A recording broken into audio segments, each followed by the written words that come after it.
Please state your name and age. My name is Casey Davis and I'm 18 years old. What's your story when it comes to Pretty Little Liars? How did you get into it? My older brother Kenny Davis watched it.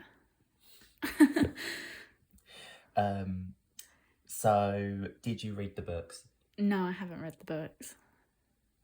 What's your favourite season? I don't know, probably the first, I won't lie. Who's your favourite character? Hannah. Who's your least favourite character? That's a tough one. Probably... I don't know. That's a tough one. Probably, like, you know, like how it ended, the other Spencer. Oh, Alex. Yes, Alex, I forgot what her name was. That was probably my least favourite character. How many times have you watched the show? Quite a few. Like, I would say I've only really watched it through fully once, but I've rewatched like up to like season 5 more than probably twice. Okay.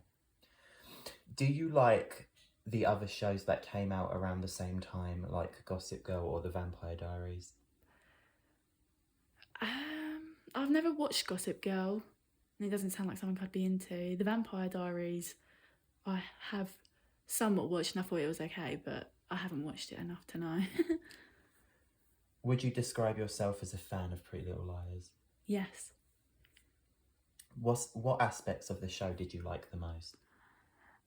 Probably the fact that it is very dramatic. It's very...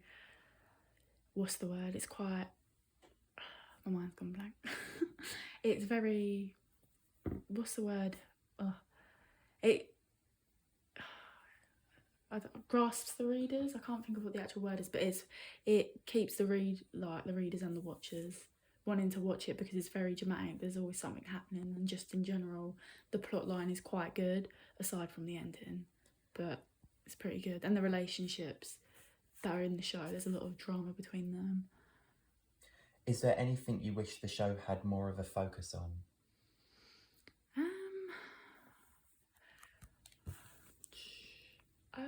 Probably, I don't know,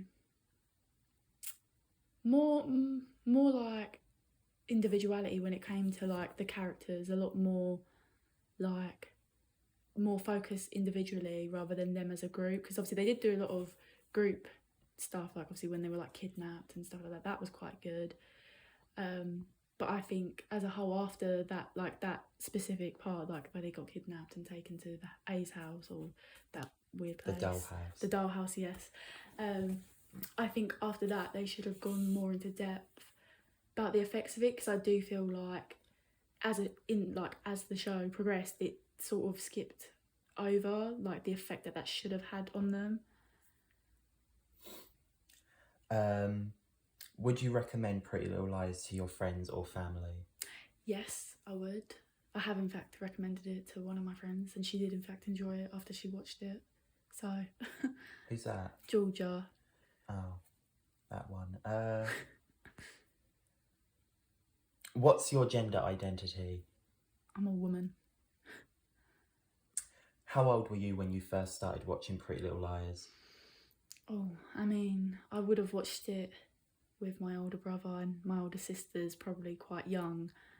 Obviously watching clips of it and stuff, but I wouldn't say I personally like watched it on my own, in my own time, until I was around 12 maybe. Would you say that you like the 2010s era of TV? Yes, I would. I definitely think it's better than the 2020s. Did you ever pay attention to the marketing for Pretty Little Liars? If so, how did you feel about it?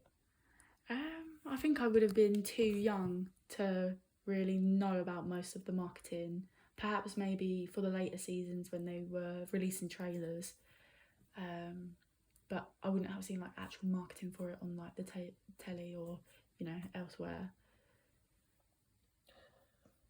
What elements of the show did you prefer the most? The horror, the mystery, the romance, the friendships, or the drama? Probably the romance. Mm. Can you state any of your favourite plot lines? I definitely think Ezra and Arya was a very good plot line. The plot line between Mona and Hannah, and her finding out that Mona was a, just in general, I would say a lot of the plot, especially up until season 5, was just really brilliant. Thank you for your time. Thanks.